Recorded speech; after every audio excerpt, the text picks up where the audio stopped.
बिस्मिल्लाहिर्रहमानिर्रहीम। इस दौर की जुल्मत में हर कल्ब परेशान को वो दागे मोहब्बत दे जो चांद को शर्मा दे। अस्सलाम वालेकुम दोस्तों, प्रोफेसर हकीम अली विकास आपकी खिदमत में हाजिर है।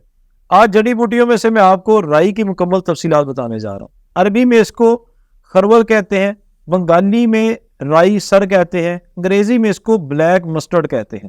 राई का पौधा सरसों के पौधे जैसा होता है। इस पर छोटी छोटी फलियां लगती हैं जिनमें 3 से 5 तक बैजवी शक्ल के बीज होते हैं।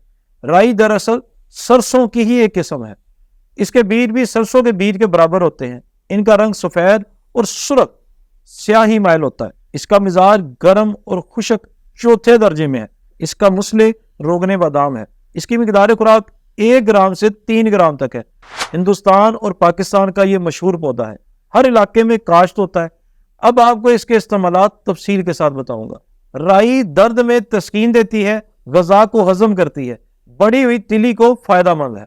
राई के बीजों का सफूफ अचारों में पड़ता है। इसका तेल खारजी तौर पर खुजली और फालज में फायदा देता है। इसके तेल में रुई की फरेरी तर करके गले के अंदर लगाने से हलक की खराश ठीक हो जाती है।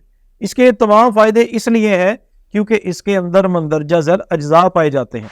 इसके तुखम में मायरोसिन, सिनी ग्रीन, फिक्स्ड ऑयल, पोटाशियम मायरोनेट और सिन पेन पाए जाते हैं। अब राई से तैयार किया जाने वाला एक बहुत ही उम्दा नुस्खा आपको बताऊंगा जो कि बड़ी हुई तिली के लिए बहुत फायदेमंद है। राई 20 ग्राम, नुशादर 10 ग्राम, दोनों को आपने यकजान करके सफूफ बना लेना है। इस सफूफ को 2 ग्राम की मिकदार में खाना खाने के बाद इस्तेमाल करना है। इससे आपकी बड़ी हुई तिली जो है वो नॉर्मल हो जाएगी। इसके अलावा अगर आप किसी और मर्ज में मुब्तला हैं और हमसे इलाज करवाना चाहते हैं तो स्क्रीन पर हमारे नंबर्स दिए गए हैं।